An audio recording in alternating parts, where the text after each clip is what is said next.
Welcome to जय study, हमारा प्रयास आपकी सफलता। आज की इस वीडियो में डिस्कस करेंगे 8 मई 2020 से जुड़े करंट अफेयर्स के महत्वपूर्ण प्रश्न।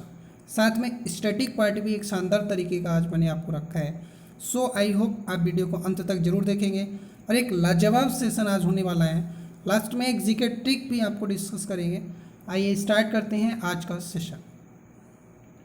सर्वप्रथम एक चीज़ ज़रूर आप ना भूलें, अगर अभी तक आपने चैनल को सब्सक्राइब नहीं किया है तो सब्सक्राइब करके बेल आइकन अवश्य क्लिक करें ताकि रेगुलर बेसिस पर आपको वीडियोस के नोटिफिकेशन मिल सकें।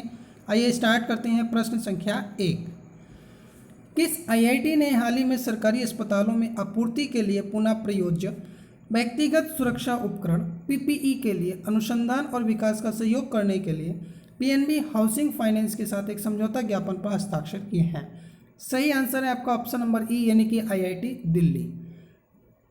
An memorandum of understanding has been signed by the PNB Housing Finance with Indian Institute of Technology, Delhi, in order to support research and development for reusable personal protective equipment to be supplied to government hospitals. So I hope Hindi और English दोनों language में आपको इसलिए देता हूँ ताकि bilingual आपका session हो सके, आपको सभी चीज़ें जरूर क्लियर होंगी।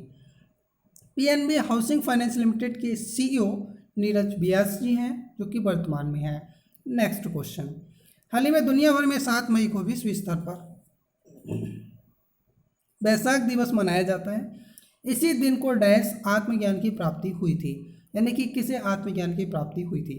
सही आंसर है आपका ऑप्शन नंबर सी यानी कि भगवान Gautam Buddha. Vaishakh day 2020 is observed globally on 7 May. Vaishakh the day of full moon is the most sacred day to the Buddhists all over the world. On this day, Lord Gautam Buddha attained enlightenment. The day is commemorated by the United Nations every year. यानी कि किसके द्वारा किया जाता है, कब मनाया जाता है, किसको आत्मज्ञान की प्राप्ति हुई थी और क्या दिवस है, ये सभी चीज़ें इसमें डिस्कस की गई हैं। नेक्स्ट क्वेश्चन, हाल ही में किसे भारतीय रिजर्व बैंक आरबीआई के केंद्रीय बोर्ड का नया निदेशक बनाया गया है? सही आंसर ऑप्शन नंबर ई यानी कि तरुण बजाज जी। आरबीआई का मुख्यालय मुंबई में स्थित है, महाराष्ट्र में, यानी कि मुंबई महाराष्ट्र, और आरबीआई के गवर्नर शक्तिकांत दास हैं। हाल ही में Vijyant at Kargil the life of a Kargil hero नामक एक पुस्तक का विमोचन किया गया है। इस पुस्तक के लेखक कौन है, ये चीज़ पूछी गई है। सही आंसर ऑप्शन नंबर डी यानी कि VN Thapar. The book title Vijyant at Kargil The Life of a Kargil Hero has been released. This book is biography of Veer Chakra awardee Captain Vijayan Thapa. This book is authored by Vijayan's father, Colonel B.N. Thapa. यानी कि V.N. Thapar के द्वारा इसके लेखक हैं, उनके द्वारा लिखा गया है। हाल ही में किस राज्य सरकार ने प्रवासी परिवार के सदस्यों को शिक्षित करने के लिए निगाह कार्यक्रम शुरू किया है? सही आंसर ऑप्शन नंबर सी यानी कि Himachal Pradesh. Himachal Pradesh state government plans to launch a new program NIGA. In this program, the state government educate the family members of the people coming to the state from other parts of the country.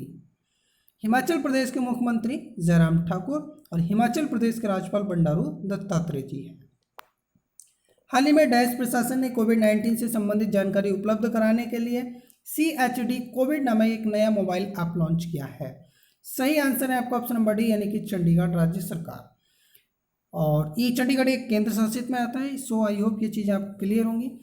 Chandigarh government has launched a new mobile app named CHD COVID to provide COVID-19 related information. The app has been developed in house by the Society for Promotion of IT in Chandigarh. कोई भी problem होती है comment box में अपनी प्रतिक्रिया अवश्य दें, और विनर बनने के लिए थंबनेल पर पूछे गए प्रश्न का आंसर अगर आप देते हैं और आपका आंसर सही होता है, आप सभी नियम व शर्तों का पालन करते हैं, तो 1000 रुपये का इनाम जीत सकते हैं। उसमें पार्टिसिपेट अवश्य करें। हाल ही में राष्ट्रीय आधुनिक कला संग्रहालय ने डैश की 159वीं जयंती के उपलक्ष्य में एक वर्चुअल कार्यक्रम का आयोजन किया है। सही आंसर ऑप्शन नंबर बी यानी कि Rabindranath Tagore. The National Gallery of Modern Art has organised a virtual tour to commemorate the 159th birth anniversary of Gurudev Rabindranath Tagore.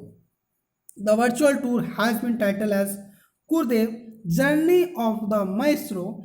Through his visual vocabulary, The virtual tour will be give opportunity to have a glimpse of 102 artworks created by versatile seniors. Next one चलने से पहले राष्ट्रीय आधुनिक कला संग्रहालय के जो महानिदेशक हैं वो अद्वैत चरण गणनायक जी हैं।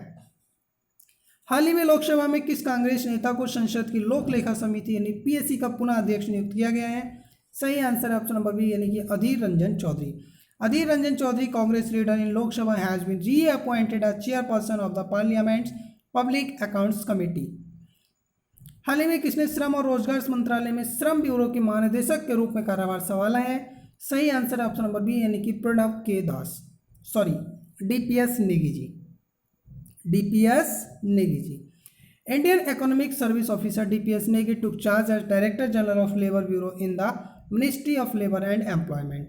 अब बात करते हैं श्रम और रोजगार मंत्रालय के कहाँ स्थित है, तो ये नई दिल्ली में इसका हेडक्वार्टर एक प्रकार से कह सकते हैं। मंत्रालय जो है वो नई दिल्ली से है और इसके जो मंत्रालय के राज्य मंत्री हैं वो संतोष गंगवार जी हैं, इंडिपेंडेंस चार्ज संभाल रहे हैं। हाल ही में किस राज्य ने लोगों के स्वास्थ्य को बेहतर बनाने के लिए जरूरी इम्यूनिटी में सहयोग करने के लिए Ayush Kavach COVID app launch की है, जो कोविड-19 के खिलाफ लड़ाई में उपयोगी हो सकता है?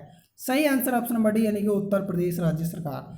उत्तर Pradesh government has launched Ayush Kavach COVID app to the help people get health remedies which can be useful in the fight against COVID-19. The app has been developed by AYUSH ministry. Uttar Pradesh के मुख्यमंत्री योगी आदित्यनाथ जी हैं और उत्तर प्रदेश की राज्यपाल आनंदीबेन पटेल हैं। हाल ही में संयुक्त राष्ट्र द्वारा वैशाख दिवस हर साल मनाया जाता है और ये कब से स्टार्ट हुआ था तो वो चीज़ पूछी जा रही है। सो आई होप एक मिनट, सही आंसर है आपका ऑप्शन नंबर बी यानी कि 2000। The Vaishakh day is being celebrated by the United nation since 2000 यानी कि सन 2000 से ये मनाया जा रहा है। हाल ही में भारतीय प्रौद्योगिकी संस्थान आईआईटी के पूर्व छात्रों की परिषद ने डैश में कोविड-19 टेस्ट बस लॉन्च की है। सही आंसर ऑप्शन नंबर ए यानी कि मुंबई महाराष्ट्र में। The Indian Institute of Technology IIT alumni council has launched the कोविड-19 test bus in Mumbai Maharashtra. The कोविड-19 testing bus will be reduce 80% of the testing cost without compromising on the testing capacity. बाकी वहीं अगर हम बात करें पेन आईआईटी अलुमनी इंडिया एक संगठन है जो सभी आईआईटी के पूर्व छात्रों का प्रतिनिधित्व करता है और पेन आईआईटी अलुमनी का जो मुख्यालय है वो आईआईटी दिल्ली यानी कि नई दिल्ली में स्थित है और पेन आईआईटी अलुमनी के जो अध्यक्ष है वो रामनाथ एस मनी जी हैं। हाल ही में किस वर्ष पहली बार अंतर्राष्ट्रीय वैशाख शिखर सम्मेलन आयोजित किया गया था? सही आंसर है आपका वो चीज़ ऑप्शन नंबर बी। क्लियर, या आपका छूट गया है, आप इसे बना लीजिए। क्लियर।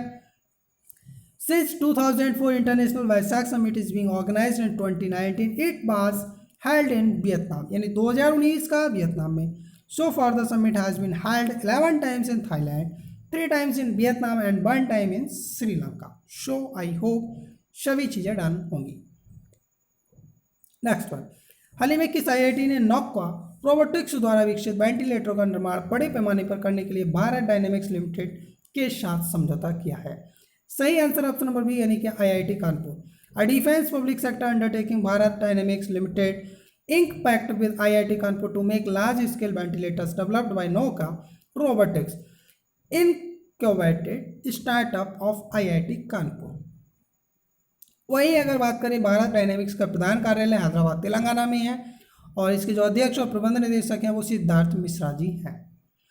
हाल ही में डैश ने कोविड-19 के दौरान वरिष्ठ नागरिकों को सुरक्षित रखने के लिए प्रामल फाउंडेशन के साथ मिलकर सुरक्षित दादा दादी और नाना नानी अभियान शीर्षक शुरू किया है। सही आंसर है ऑप्शन नंबर सी यानी कि नीति Aayog. NITI Aayog has virtually launched a campaign in association with Piramal foundation to protect senior citizens during कोविड-19। The campaign has been titled as Surakshit Dada दादी एंड नाना नानी अभियान। शो आई होप इसे बहुत बढ़िया तरीके से याद रखिएगा। नीति आयोग के उपाध्यक्ष राजीव कुमार जी हैं और नीति आयोग के जो मुख्य कार्यकारी अधिकारी हैं वो अमिताभ कांत जी हैं।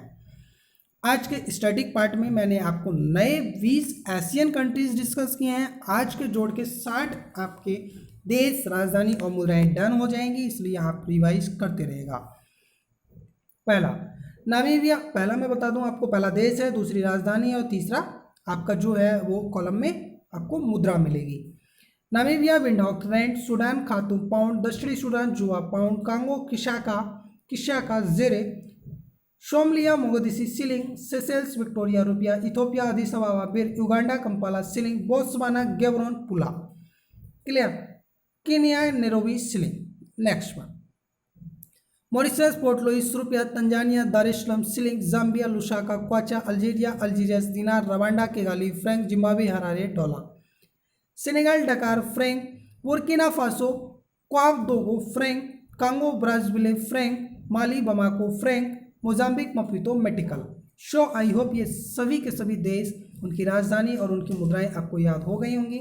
2 से 3 बार आप रिवाइज करेंगे तो ऑटोमेटिक याद हो जाएंगी। नेक्स्ट वन, आज हम इस सेशन में एक जीके ट्रिक शानदार वाली डिस्कस करेंगे और जिसमें हम करेंगे कवक से होने वाले प्रमुख रोग। देखिए आने वाले सेकेंडों में आप इसे याद कर पाएंगे। ट्रिक है गंजा दामाद खाए फ्रूट। क्लियर। अब डिटेल समझिएगा। गंजा गंजापन, दामाद दमा, दा से दाद, ये 3 हुए और 2 बने आपके खाए से खाज और फ्रूट से एथलीट फ्रूट जो हाथी पाव होता है। अब मैं आपको डिटेल में समझा देता हूँ, थोड़ी चीज़ें समझ लीजिएगा। गंजापन जिसे हम बाल्डनेस कहते हैं, ये रोग टिनिया कैपिटस नामक कवक से होता है और इसमें सिर के बाल झड़ जाते हैं। दूसरा दमा जिसे हम अस्थमा कहते हैं, इस रोग के कारण मनुष्य के फेफड़े काम करना बंद कर देते हैं। तीसरा है दाद जिसे हम रिंग बम कहते हैं, एक संक्रामक रोग है, इसमें त्वचा पर लाल रंग के गोले पड़ जाते हैं। तीसरा है खाज जिसे हम स्कावीज कहते हैं, इसमें त्वचा में खुजली होती है, वह सफ़ेद दाग पड़ जाते हैं। और लास्ट है आपका एथलीट फुट जिसे हम कहते हैं, इसमें पैरों की त्वचा मोटी हो जाती है, वह कटफट जाती है। आई होप कि यह ट्रिक आपको जरूर पसंद आई होगी। अगर पसंद आई है तो लाइक करके वीडियो को शेयर अवश्य करें। आज हम स्टडी पार्ट में एक नया अवार्ड आपको देने जा रहे हैं, वो है पुरस्कार एवं उनके क्षेत्र। अवार्ड्स एवं फील्ड को डिस्कस करेंगे और प्रत्येक को बहुत ध्यानपूर्वक समझिएगा, चीज़ें बहुत महत्वपूर्ण हैं। पहला, अंतर्राष्ट्रीय गांधी शांति पुरस्कार अहिंसा और अन्य गांधीवादी तरीकों के माध्यम से सामाजिक, आर्थिक और राजनीतिक परिवर्तन की दिशा में योगदान के लिए दिया जाता है। भारत रत्न पुरस्कार राष्ट्र की सेवा करने के लिए प्रीमियर नागरिक पुरस्कार है। थर्ड, पद्म विभूषण रैंकिंग के अनुसार भारतीय गणतंत्र में दूसरा सर्वोच्च पुरस्कार पद्म विभूषण है। ये सरकारी या गैर सरकारी क्षेत्र के उन लोगों को दिया जाता है जो देश के लिए असाधारण सेवा प्रदान करते हैं। चौथा, पद्म भूषण। पद्म भूषण भारतीय गणतंत्र में रैंक का सर्वोच्च नागरिक पुरस्कार है। पांचवा, पद्म श्री। यह भारत के नागरिकों को शिक्षा, साहित्य, कला, विज्ञान, उद्योग, सामाजिक सेवा, चिकित्सा, खेल और सार्वजनिक मामलों सहित कई क्षेत्रों में उनके विशिष्ट योगदान के लिए प्रदान किया जाता है। छठा, द्रोणाचार्य पुरस्कार। खेल कोचिंग में प्रतिभा के लिए द्रोणाचार्य पुरस्कार जरूर दिया जाता है। आइए चलते हैं, कुछ और शेष बचे हैं उन्हें भी डिस्कस कर लेते हैं। ध्यानचंद पुरस्कार भारत में खेल और खेलों में सर्वोच्च आजीवन उपलब्धि के पुरस्कार है ये। राजीव गांधी खेल रत्न पुरस्कार खेलों में उपलब्धियों के लिए दिए जाने वाला सर्वोच्च सम्मान है। व्यास सम्मान हिंदी भाषा साहित्य के लिए व्यास सम्मान दिया जाता है। नेक्स्ट बनता है सरस्वती सम्मान। भारत के संविधान की अनुसूची 8वीं में सूचीबद्ध किसी भी भारतीय भाषा में उत्कृष्ट गद्य या काव्य साहित्यिक कार्य के लिए दिया जाता है। 11 नंबर, परमवीर चक्र। सबसे विशिष्ट शौर्य या भूमि, समुद्र या वायु पर दुश्मन की उपस्थिति में वीरता या आत्म बलिदान की कुशासी या प्रमुख कार्य के लिए जो पुरस्कार दिया जाता है उसका नाम है परमवीर चक्र। नेक्स्ट बनता है महावीर चक्र। दूसरी सबसे ऊंची वीरता पुरस्कार है, ये दुश्मन की उपस्थिति में विशिष्ट वीरता के कृत्यों के लिए दिया जाता है, चाहे वह जमीन पर हो, समुद्र में हो या वह हवा में किया गया हो। नेक्स्ट बनता है वीर चक्र पुरस्कार। भूमि, समुद्र या हवा पर दुश्मन के सामने वीरता के कार्यों के लिए जो पुरस्कार दिया जाता है उसे वीर चक्र पुरस्कार कहते हैं और ये पुरस्कारों की गिनती में तीसरे पायदान का पुरस्कार है। नेक्स्ट वन, अशोक चक्र। सबसे विशिष्ट वीरता या भूमि पर वीरता या आत्म बलिदान के लिए कुछ साहसी कार्य के लिए दिया जाता है। अकादमी ऑस्कर पुरस्कार जो कि फिल्म में दिया जाता है 1929 से स्टार्ट किया गया था। ग्रैमी अवार्ड संगीत में दिया जाता है, 1958 से प्रारंभ किया गया था। रेमन मैग्सेसे पुरस्कार सरकारी यानी कि public service, social service, journalism, literature में दिया जाता है। Next one, communication and international understanding Borlaug award जो कि एग्रीकल्चर में दिया जाता है और 1992 से प्रारंभ किया गया था। ग्रैमी संगीत में, अर्जुन खेल में, पुलित्जर पत्रकारिता साहित्य में, बॉबले कृषि में, कलिंग विज्ञान में दिया जाता है। वही बात करें धनवंतरी तो चिकित्सा विज्ञान के लिए। नोबेल पुरस्कार शांति, साहित्य, अर्थशास्त्र, भौतिकी, रसायन, चिकित्सा के लिए दिया जाता है।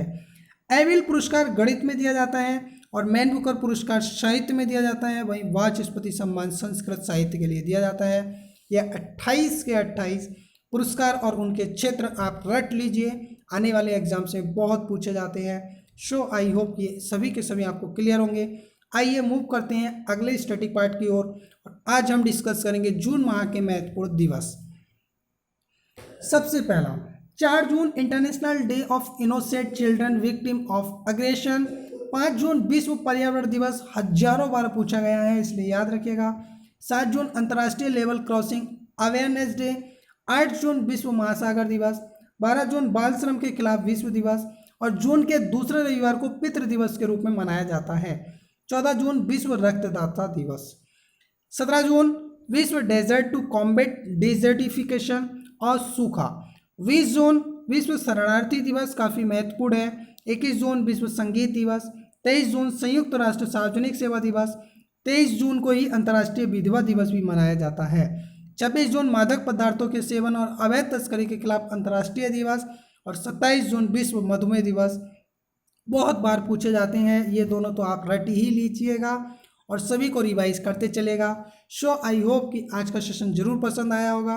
वीडियो को लाइक करें, दोस्तों के साथ शेयर अवश्य करें, कमेंट बॉक्स में अपनी प्रतिक्रिया दें और थंबनेल पर पूछे गए प्रश्न का आंसर देकर आप जीत सकते हैं 1000 रुपये का prize. Terms and condition follow हैं, अगर आप नियम व शर्तों का पालन करेंगे तो ज़रूर आपको वह इनाम मिलेगा। नेक्स्ट वीडियो में एक बार फिर से जुड़ेंगे। Thank you for watching this video.